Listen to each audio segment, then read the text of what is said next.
قرآن کی کتنی آیتیں ہیں میرے بھائیوں جو چیخ چیخ کر پکار رہی ہیں کہ غیب کا مالک صرف اللہ ہے، غیب کی کنجیاں کس کے پاس ہیں؟ اللہ کے پاس ہیں۔ وَعِندَهُ مَفَاتِحُ الْغَيْبِ لَا يَعْلَمُهَا إِلَّا هُوَ، اسی اللہ کے پاس غیب کی کنجیاں ہیں، اس کے سوا اسے کوئی نہیں جانتا۔ وَيَعْلَمُ مَا فِي الْبَرِّ وَالْبَحْرِ، وہ اللہ جانتا ہے خشکی میں جو چیز ہے، تری میں جو چیز ہے۔ وَمَا تَسْقُطُ مِن وَرَقَةٍ إِلَّا يَعْلَمُهَا، کوئی بھی پتا نہیں گرتا ہے مگر اللہ اسے جان لیتا ہے۔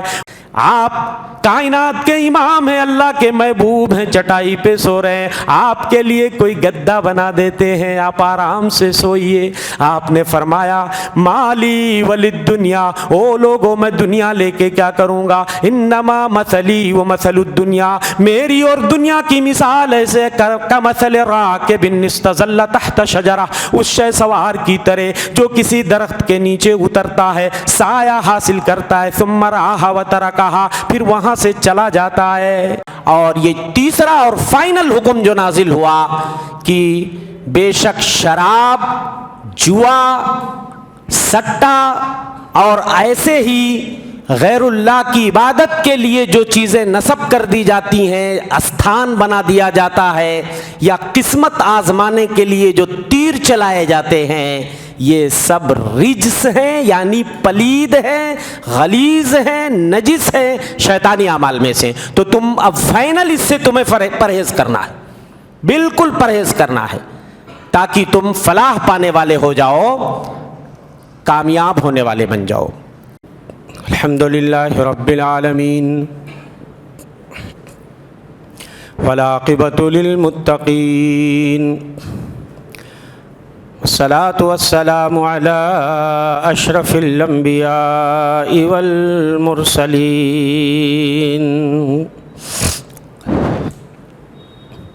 نبینا محمد وعلی آلہ واصحابہ اجمعین۔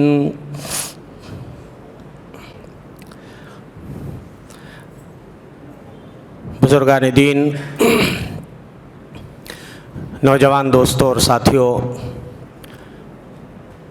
پردہ نشین ماں اور بہنوں، عزیز بچوں،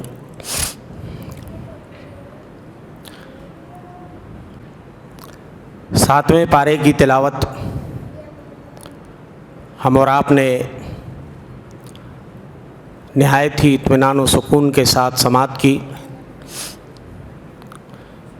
سورہ مائدہ اور سورہ انعام کے کچھ حصے تلاوت کیے گئے۔ انہی دونوں صورتوں میں سے انشاءاللہ کچھ منتخب آیات کا ترجمہ اور اس کی مختصر تشریح آپ کے سامنے پیش کرنے کی سعادت حاصل کروں گا۔ پہلی آیت سورہ مائدہ سے جو میں آپ کی خدمت میں رکھنا چاہتا ہوں، اس کے اندر ایک بہت ہی حساس اور سلگتے ہوئے موضوع کی طرف اللہ نے اشارہ کیا ہے، اور اشارہ نہیں بلکہ شراب جیسی مہلک اور تمام برائیوں اور بیماریوں کی جڑ اور تمام بیماریوں کی ماں، اس کے بارے میں فائنل حکم آسمان سے اللہ نے نازل فرما دیا سورہ مائدہ کے اندر۔ اس سے پہلے دو حکم اور نازل ہوئے تھے، لیکن اس کے اندر شراب کی حرمت قطعی نہیں تھی، اور اس کے بعد یہ تیسرا حکم جو نازل ہوا ایک دم فائنل، کہ اب شراب ہمیشہ کے لیے حرام کر دی گئی۔ اللہ فرماتے ہیں یا ایھا الذین آمنوا انما الخمر والمیسر والانصاب والازلام رجس من عمل الشیطان فاجتنبوه لعلکم تفلحون۔ اے ایمان والو، بے شک شراب اور جوا اور غیر اللہ کی عبادت کے لیے جو بھی چیزیں نصب کی جاتی ہیں، اور قسمت آزمانے کے تیر، رجس من عمل الشیطان، یہ پلید ہیں، نجس ہیں، شیطانی اعمال میں سے ہیں۔ فاجتنبوہ لعلکم تفلحون، تو اے لوگو تم اس سے باز آ جاؤ تاکہ تم کامیاب ہو جاؤ۔ شراب کا یہ فائنل حکم اللہ کی طرف سے نازل ہوا، چونکہ شراب عربوں کی گھٹی میں پڑی ہوئی تھی، مٹکے بھر بھر کے گھروں میں شراب رکھے جاتے تھے، پانی سے زیادہ تو لوگ شراب پیتے تھے، اور شراب پینے کا بڑا اہتمام ہوتا تھا ان کے گھروں میں، گاؤ تکیے لگا کر کے، محفل جما کر کے، شراب پلانے والی مغنیاں آتی تھی، گا گا کے شراب پلاتی تھی۔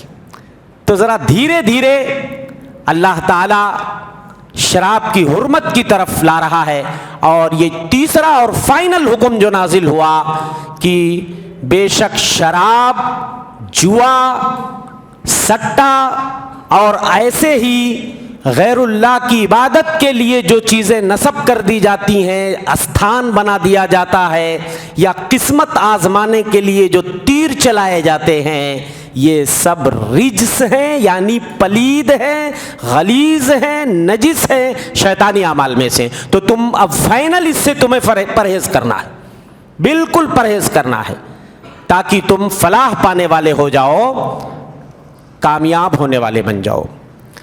حضرت عمر کی خواہش تھی کہ شراب ہمیشہ کے لیے حرام کر دی جائے، اللہ سے دعا کیا کرتے تھے۔ آخر کار جب شراب کی حرمت کا حکم نازل ہوا تو اپنے ساتھ 3 اور اہم چیزوں کی حرمت یہ آیت لے کر نازل ہوئی۔ شراب کے ساتھ ساتھ جوا، سٹا، اور ایسے ہی استھان، جو لوگ غیر اللہ کی عبادت کے لیے کہیں کوئی نشان رکھ لیتے ہیں پوجا پاٹ کے لیے، اور قسمت آزمانے کے لیے جو تیر چلائے جاتے ہیں۔ میں نے بتایا تھا آپ کو 3 طرح کے تیر زمانے جاہلیت میں لوگ رکھتے تھے۔ ایک پر لکھا رہتا تھا افعل، ایسا کرو اللہ کے حکم سے، دوسرے پہ لکھا رہتا تھا لا تفعل، ایسا مت کرو، اور تیسرے پہ کچھ نہیں لکھا رہتا تھا، خالی بلینک۔ تو کوئی کام اہم آتا تھا تو وہ تیر پھینکتے تھے، اگر کرنے والا نکل گیا کرو تو کرتے تھے، نہ کرو تو نہیں کرتے تھے، اور اگر خالی نکل گیا تو دوبارہ چلاتے تھے، جب تک کہ ان دونوں میں سے کوئی نہ نکل جائے کہ ہاں کرنا ہے یا نہیں کرنا ہے۔ یہ قسمت آزمانے کے لیے جو یہ تیر چلائے جاتے تھے، جن کو پانسے کے تیر کہا جاتا ہے، اس کو بھی قرآن نے حرام قرار دیا۔ تو میرے بھائیوں، اس میں 4 بڑی اہم چیزوں کی حرمت اس آیت کریمہ کے اندر موجود ہے۔ سب سے ٹاپ گریڈ پہ شراب ہے، اور اس کے بعد جوا ہے، اور اس کے بعد استھان ہے، اور اس کے بعد قسمت آزمانے کے تیر ہیں۔ تو آئیے سب سے پہلے شراب پہ بحث کر لیتے ہیں۔ شراب، تمہیں کیا معلوم شراب کیا ہے؟ تمام بیماریوں کی ماں، تمام بیماریاں اس کی کوکھ سے جنم لیتی ہیں۔ فرمایا اللہ کے رسول صلی اللہ علیہ وسلم نے، اجتنبوا الخمر فإنها ام الخبائث، او لوگو شراب سے بچو اس لیے کہ یہ تمام بیماریوں کی ماں ہے۔ من شرب الخمر لم تقبل منه صلاة 40 یوما، جو شراب پیے گا 40 دن کی نماز، 40 ڈیز کی نماز قبول نہیں ہوگی۔ آدمی محنت بھی کرے گا، نماز بھی پڑھے گا، لیکن ثواب نہیں پائے گا۔ وَمَن مَّاتَ وَهِيَ فِي بَطْنِهِ مَاتَ مِيتَةً جَاهِلِيَّةً، اور اگر کوئی شراب پیتے ہوئے مر گیا اس حال میں کہ شراب اس کے پیٹ میں ہے، شراب کا گھونٹ اس کی پیٹ میں ہے، جاہلیت کی موت مرے گا۔ اور ایک دوسری روایت میں فرمایا، صحیح مسلم شریف کی روایت ہے، کل مسکرن خمر و کل خمر حرام، ہر وہ چیز جو نشہ لائے وہ شراب ہے، چاہے وہ لیکوئڈ کی شکل میں ہو، چاہے وہ سوکھی ہو، چاہے وہ گیلی ہو، چاہے وہ بہنے والی ہو، چاہے وہ چرس ہو، بھنگ ہو، افیون ہو، کوئی بھی چیز ہو۔ میرے بھائیوں، بعض لوگ یہ سمجھتے ہیں کہ صرف شراب حرام ہے، وہ چیز جو انگور سے بنائی جاتی ہے، کھجور سے بنائی جاتی ہے، صرف وہی شراب حرام ہے، جبکہ ایک فارمولہ بتایا گیا ہے کہ ہر وہ چیز جو نشہ لائے، جو آپ کے دماغ کو معاف کر دے، آپ کی عقل کو ختم کر دے، زائل کر دے، وہ شراب ہے، چاہے وہ چیز لیکوئڈ ہے، چاہے وہ سوکھی ہے، چاہے وہ گیلی ہے، اور ہر وہ چیز جو نشہ لائے وہ حرام ہے۔ من شرب الخمر لم وهو يدمنها، جو برابر شراب پیتا رہا، لم یتب منها، توبہ کی توفیق نہیں ہوئی، لم یشربها فی الاخرہ، آخرت میں میرے بھائیوں اگر وہ اپنے اچھے اعمال کی وجہ سے جنت میں بھی چلا جائے تو اس کو جنت کی اعلیٰ شراب نہیں ملے گی، جنت کی اعلیٰ کوالٹی کی شراب اسے، یہ دنیا کی شراب جس کو پی کر کے منہ سے بدبو آتے، ہاں کوئی آدمی شرابی کو اپنے پاس بٹھاتا نہیں ہے، غلاظت کے بھپکے اٹھتے ہیں اس کے منہ سے، لیکن وہ جنت کی اعلیٰ شراب، اس پہ اللہ پرتبند لگا دیں گے، پابندی لگا دیں گے، اس کو محروم کر دیں گے، وہ شراب اس کو نہیں ملے گی۔ اور ایک دوسری روایت میں فرمایا، من کان یؤمن باللہ والیوم الاخر فلا یجلس علی مائدۃ یدار علیہا الخمر، جس کا اللہ اور آخرت کے دن پہ ایمان ہے، ایسے دسترخوان پہ نہ بیٹھے جہاں پہ شراب کا دور چلایا جاتا ہے، جہاں پہ جام سے جام ٹکراتے ہیں، ایسے دسترخوان پہ، ایسے دسترخوان پہ آپ کو بیٹھنا نہیں ہے۔ تو یہ شراب اتنی ڈینجر اور خطرناک چیز ہے، حضرت عثمان ابن عفان کہتے ہیں کہ شراب سے بچو اے لوگو، اس لیے کہ شراب تمام بیماریوں، تمام برائیوں کی ماں ہے۔ کہتے ہیں، ایک واقعہ بیان کرتے ہیں کہ ایک آدمی تھا، بڑا عبادت گزار، تنہائی میں بیٹھ کر کے عبادت کرتا تھا، ایک بدکار عورت اس کے پیچھے لگ گئی فتنے میں مبتلا کرنے کے لیے۔ اس نے اپنے خادم کو بھیجا، ایک بار کہا کہ جاؤ وہ عابد صاحب کو، پرہیزگار صاحب کو ذرا بلا لاؤ اور بول دینا کہ وہ ہماری میڈم بلا رہی ہیں، کچھ گواہی واہی کا معاملہ ہے، کچھ گواہی دینا ہے۔ اب وہ خادم لے کر کے محل میں آتا ہے، وہ بیچارے عابد صاحب دھوکے میں آ جاتے ہیں، جیسے محل میں گھستے ہیں، جتنے دروازے پار کرتے ہیں اندر سے سارے دروازے بند کر دیے جاتے ہیں۔ اندر جب جاتے ہیں تو ایک بڑی ہی خوبصورت عورت وہاں بیٹھی ہوئی ہے، اور اس کے سامنے شراب کا جام ہے، اور ایک خوبصورت لڑکا بھی ہے۔ اب اس نے کہا کہ شہادت وہادت کا کوئی معاملہ نہیں ہے، میں نے اس لیے بلایا ہے کہ تمہارے پاس 3 آپشن ہے، تینوں میں سے تمہیں کوئی نہ کوئی کام کرنا ہے، یا نعوذ باللہ میرے ساتھ بدکاری کرو، یا تو یہ شراب ہے اس کو پی لو، اور یا یہ لڑکا ہے اس کو قتل کر دو۔ کہنے لگے یار زنا تو میں نہیں کر سکتا، یہ تو بہت خطرناک ہے، اور ایک بچے کو اگر میں قتل کروں گا تو قتل کرنا اور بھی بڑا جرم ہے، تو ایسا کرتے ہیں کہ شراب ایک گلاس پی لیتے ہیں، یہ سب سے ہلکا ہے۔ تو جب شراب انہوں نے پیا تو کہا کہ جب خمار آیا اور نشہ آنے لگا، کہا اور تھوڑا پلاؤ، اور پلاتی گئی، اور اس کے بعد جب نشہ خوب چڑھ گیا تو اس عورت کے ساتھ بدکاری بھی کیا اور اس بچے کو قتل بھی کر دیا۔ کتنے گھر آج انہی شرابیوں کی وجہ سے آپ دیکھ لیجئے اجڑ رہے ہیں، نشہ خوروں کی وجہ سے آج دیکھ لیجئے کتنی مائیں رو رہی ہیں ان کا بیٹا بگڑ گیا ہے، کتنی عورتیں رو رہی ہیں کہ ان کا شوہر بگڑ گیا ہے، نہ وہ گھر کا خیال کرتا ہے نہ وہ بال بچوں کا خیال کرتا ہے۔ تو شراب جو ہے، اور ایسے ہی میرے بھائیوں جوا ہے۔ اب جوا جیسے شراب کی بہت ساری شکلیں مارکیٹ میں آ گئی ہیں، اب شراب کا نام چاہے آپ وائن رکھ دو، ہاں چاہے آپ اس کا نام روح افزا رکھ دو، لوگ، نبی نے کہا تھا ایک زمانہ ایسا آئے گا کہ لوگ شراب پئیں گے لیکن نام بدل دیں گے، ٹائٹل بدل دیں گے۔ آج ٹائٹل بدل رہے ہیں لوگ، آج بڑے بڑے خوبصورت نام رکھ رہے ہیں۔